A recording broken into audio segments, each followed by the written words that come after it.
മക്കള് ജനിച്ചിട്ട് കാണാൻ വേണ്ടി അള്ളാന്റെ ഹബീബ് സല്ലല്ലാഹു അലൈഹി വസല്ലം തങ്ങൾ ചെല്ലുമ്പോ അലി റളിയല്ലാഹുവിനോട് ചോദിച്ചു, എന്താണ് ഹസൻ റളിയല്ലാഹുവിന് ഇടാൻ നീ ഉദ്ദേശിക്കുന്ന പേര് എന്താണ്?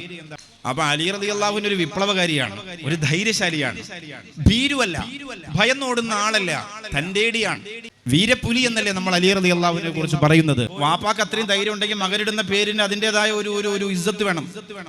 അപ്പൊ നബി തങ്ങൾ ചോദിച്ചു, എന്താണ് ഈ മകനിടാൻ ഉദ്ദേശിക്കുന്ന പേര്? ആ സമയത്ത് അലി റളിയല്ലാഹു പറഞ്ഞു, ഹർബ്. ഹർബ് എന്ന് പറഞ്ഞാൽ യുദ്ധം എന്നാണ്. യുദ്ധം, തിരിഞ്ഞും പിരിഞ്ഞും നോക്കിയില്ല, അങ്ങനെ തന്നെ ഡയറക്റ്റ് യുദ്ധം എന്നൊരു പേര്.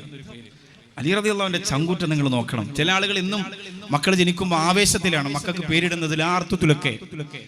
നബി സല്ലല്ലാഹു അലൈഹി വസല്ലം തങ്ങൾ പറഞ്ഞു, അലിയെ എന്ത് പേരാണ്? യുദ്ധം.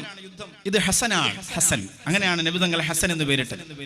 പിന്നീട് ഹുസൈൻ റളിയല്ലാഹുവിന് ജനിച്ചപ്പോ നബി സല്ലല്ലാഹു അലൈഹി വസല്ലം തങ്ങൾ ചെന്നു, അലിയെ എന്ത് പേരാണ് ഹുസൈൻ റളിയല്ലാഹുവിന് ഇടാൻ, എന്ത് പേരാണ് ഈ കുഞ്ഞിനിടാൻ ഉദ്ദേശിക്കുന്നത്? അലി റളിയല്ലാഹുവിന് പറഞ്ഞു, നബിയെ പറയാൻ ഇച്ചിരി മടിയുണ്ട്, നീ പറഞ്ഞോ, ഇഷ്ടമാണെങ്കിൽ ഞാൻ ഇടാം, ഇല്ലെങ്കിൽ മാറ്റാം. എന്നാലും റസൂലെ പറയണം. ഹർബ്. ആദ്യത്തെ കുഞ്ഞിനിടാൻ വെച്ചിരുന്ന അതേ പേര് തന്നെ. നബി തങ്ങൾ പറഞ്ഞു, എന്തായാലും ആ പേര് വേണ്ട, ഇവൻ ഹുസൈനാണ്.